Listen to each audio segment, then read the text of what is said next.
नमस्कार मित्रमैत्रिणींनो, सुप्रभात. मुरंबाच्या आजच्या भागामध्ये रेवाचं नाटक पाहून अक्षय खूप घाबरलेला असतो.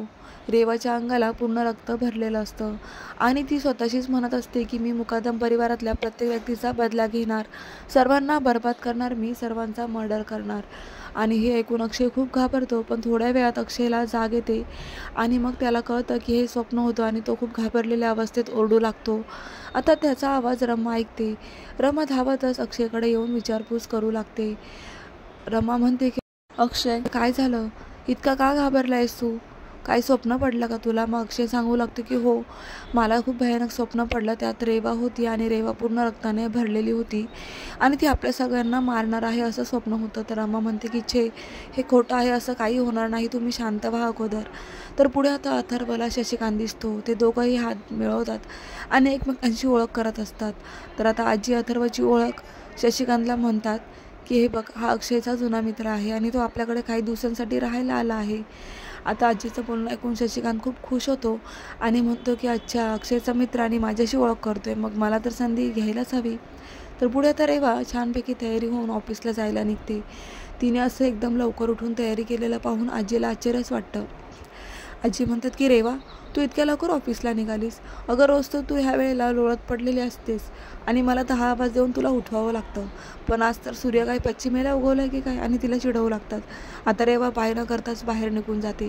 तिच्या पाठोपाठ आजी येतात आणि मग शशिकांत समोर म्हणतात की काय गं रेवा, तुला मग अशी बाय केला होता, तू कुठल्या धुंदीत होती? तू बाय न करताच बाहेर निघून आली, कसला राग दाखवतेस गं माझ्यावरती?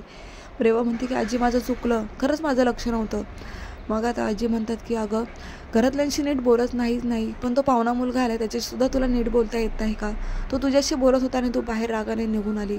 इकडे शशिकांत म्हणतो की अच्छा, आता तो अथर्व माझ्या बछड्याला वाघ बनवणार आणि मग मला तर डाव साधायला काय जाते.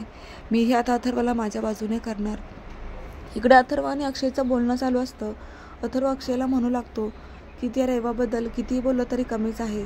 पण मला एक कळत नाही, त्या रेवाने आतापर्यंत तुमच्या घरामध्ये इतके कारस्थानं केली, पण तुम्ही तिला बाहेर का नाही काढलं? मला ना आता खूप राग येतोय त्या रेवाचा. तुम्ही तिला याच्या अगोदर घराच्या बाहेर काढायला हवं होतं.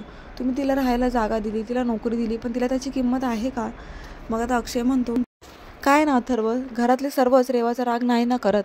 अर्धी जणं तिला सपोर्ट पण करतात आणि त्यामुळेच ती ह्या घरामध्ये टिकून आहे. पण मला तुझ्या मदतीने हे सर्व काही बंद करायचं आहे, संपवायचं आहे कायमचं.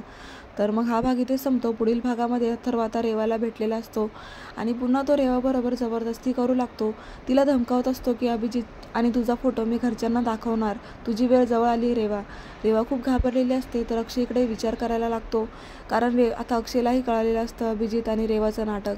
त्यामुळे तो म्हणतो की अभिजितची इतकी हिंमत. आणि मग तो अभिजितला जाऊन म्हणतो की काय रे, तुझं असं मी काय बिघडवलंय की तुला माझा इतका राग येतो? तू मला एवढं खुन्नसमध्ये का धरत आहेस? तर अभि मात्र काहीही बोलायला तयार नाही आहे. तर पुढे तो काय बोलणार हे आपल्याला उद्याच्या भागामध्ये पाहायला मिळणार आहे. तर पुढे आता रमाला अथर्वचं सत्य समोर आलेलं आहे. रमा विचारते की हे बघ, मला माहीत आहे तू चांगला मुलगा नाही आहेस, लवकर सांग तू कशासाठी आला इथे?